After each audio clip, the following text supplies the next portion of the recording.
A constipação ou prisão do ventre pode ser causada por desidratação, falta de ingestão de alimentos ricos em fibras e até sedentarismo, ou seja, falta de atividade física. Ao vivo, eu estou recebendo o Dr. André Luiz aqui com a gente no estúdio do Balanço Geral Manhã. Seja bem-vindo à TV Atalaia nessa manhã cinza, nessa manhã chuvosa, aqui participando ao vivo com a gente. Bom dia, Tamires. Bom dia. Lembrando que você que sofre de prisão de ventre pode enviar as suas perguntas. Diga seu nome, seu sobrenome, a cidade onde você mora, tudo isso na mesma mensagem para que a gente possa ler a sua pergunta em tempo real. Vamos aqui então, aqui no telão com as perguntas do quadro Fala Doutor. A Aline Santos está ligadinha com a gente em Lagarto. Como deve ser, doutor, a alimentação de quem sofre de prisão de ventre? Pronto.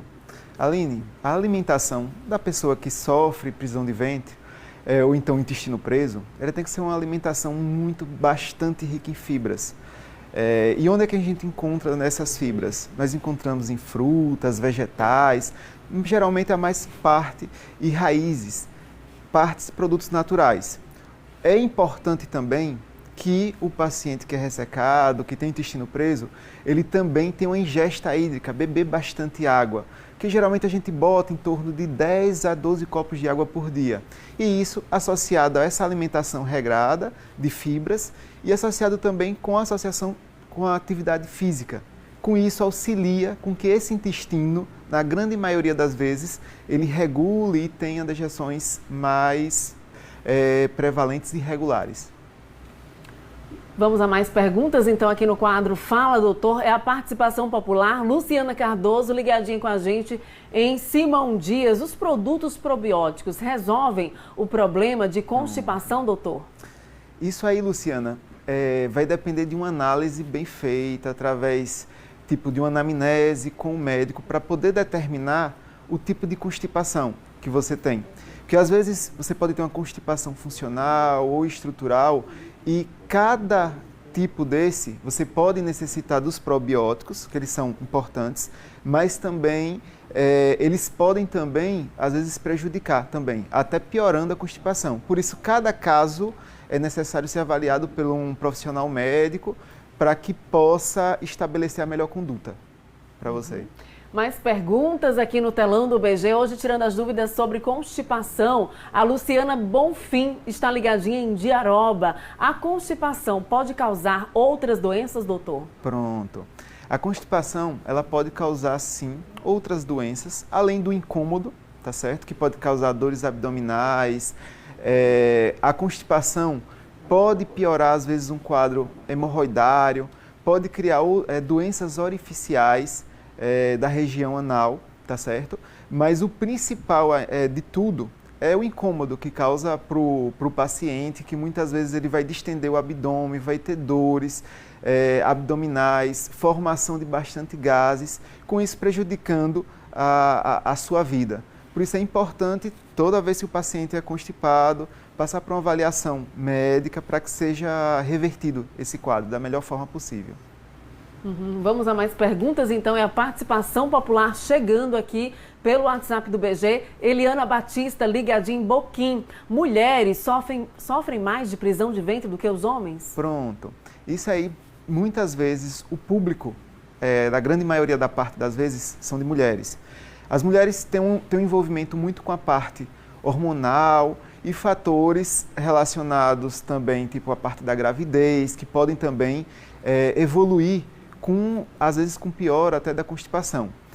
Mas não necessariamente as mulheres vão ser pior do que os homens, porque isso vai depender de diversos fatores, como a gente já falou, principalmente da dieta, da alimentação.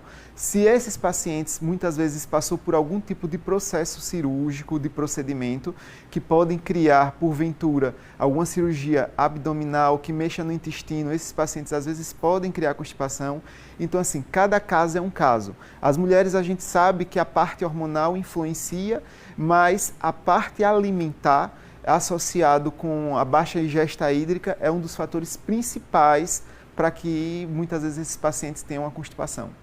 Mais perguntas chegando aqui no telão do BG. Cláudia Santana, ligadinha com a gente em Cidade Nova, em Estância, no sul de Sergipe. Muita gente tomando cafezinho com a gente nessa manhã chuvosa. Posso tomar laxantes, doutor, quando eu tiver com aquela prisão de ventre? Pronto, Cláudia.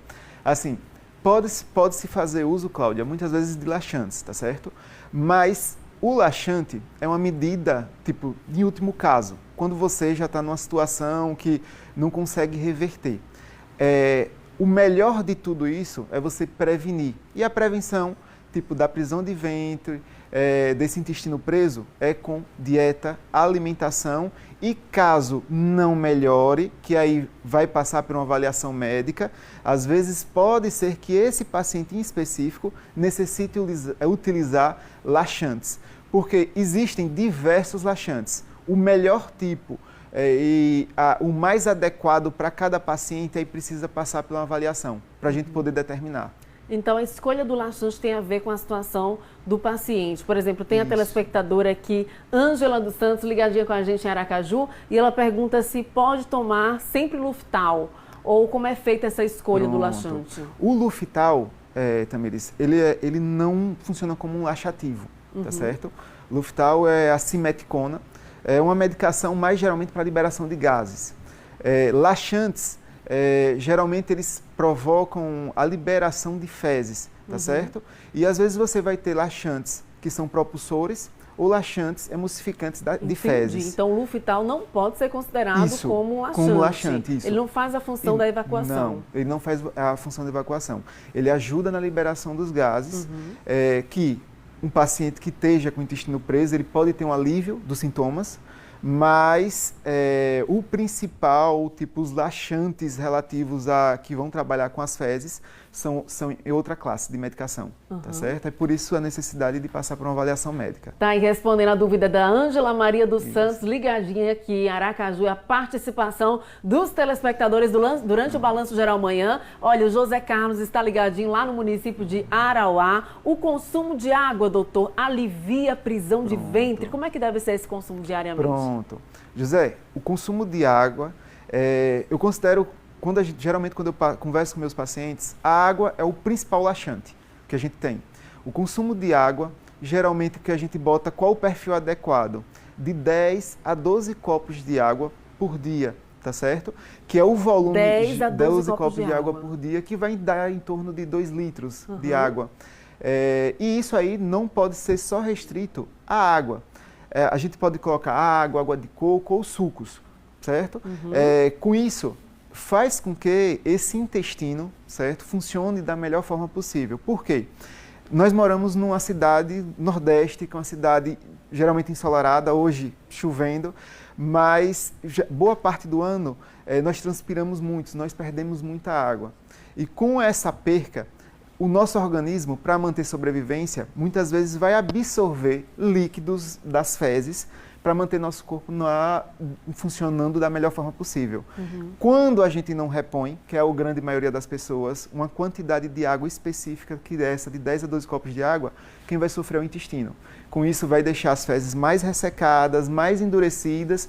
Com isso, às vezes a pessoa pode ficar de 5, 10 dias, às vezes sem realizar dejeções, com isso piora o quadro clínico do paciente.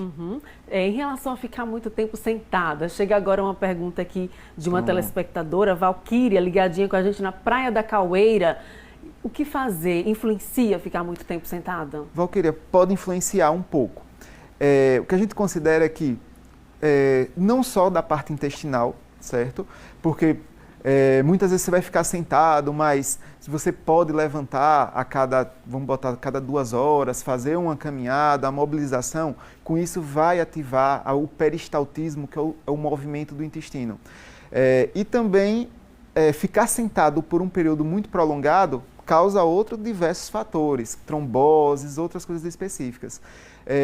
Mas a mobilização, a forma de atividade física influencia muito na melhora intestinal. Tem que evitar o sedentarismo, né, doutor? Certeza, quero agradecer a sua presença, doutora André Luiz, aqui com a gente.